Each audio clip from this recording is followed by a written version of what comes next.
কি ব্যাপার, এখানে মন খারাপ করে দাঁড়া আছে কেন? বাসা থেকে একটা বিপদের কথা শুনলাম তো।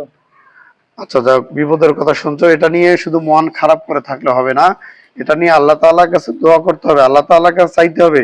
তাহলে আল্লাহ তাআলা আমাদেরকে কি করবেন? বিপদ থেকে রক্ষা করবেন। যেমন একজন নবী ছিলেন হযরত ইউনূস আলাইহিস সালাতু ওয়াস সালাম, বুঝছো? উনি যখন মাছের সমুদ্রের মধ্যে আল্লাহ তাআলার উপর ভরসা করে কি করেছিলেন? লাফ দিয়েছিলেন, তখন এই মাছে ওনাকে কি করেছিলেন? গিলে ফেলেছিলেন। তো এখানে এই গভীর সমুদ্রের মধ্যে মাছের পেটে, যেখানে কোনো মানুষের জানার সাধ্য ছিল না, সেখান থেকেও আল্লাহ তাআলা ওনাকে কি করেছিলেন? মুক্তি দিয়েছিলেন। কিন্তু ওখানে গিয়ে উনি কি আমল করেছিলেন জানো?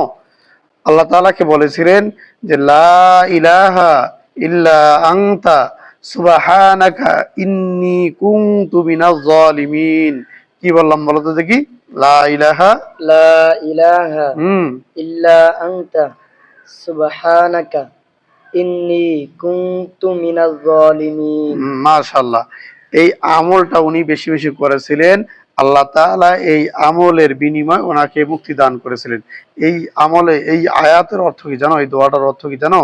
যে লা ইলাহা ইল্লা আনতা, হে আল্লাহ আপনি ছাড়া কোনো ইলাহ নাই। সুবহানাকা, আপনি পবিত্র। ইন্নী কুনতু মিনাজ জালিমিন, নিশ্চয় আমি জালেমদের অন্তর্ভুক্ত হয়ে গেছি। ঠিক আছে, মন খারাপ করে থেকো না, তুমি এই আমলটা বেশি বেশি করো এবং এই আমলের কথাটা অন্যকে শেয়ার করে দাও, যাতে করে তারাও যদি কোনো সময় বিপদের মধ্যে পড়ে, তাহলে আল্লাহ তাআলা তাদেরকে যেন কি করে? বিপদ থেকে মুক্তি দিয়ে দেয়। ঠিক আছে।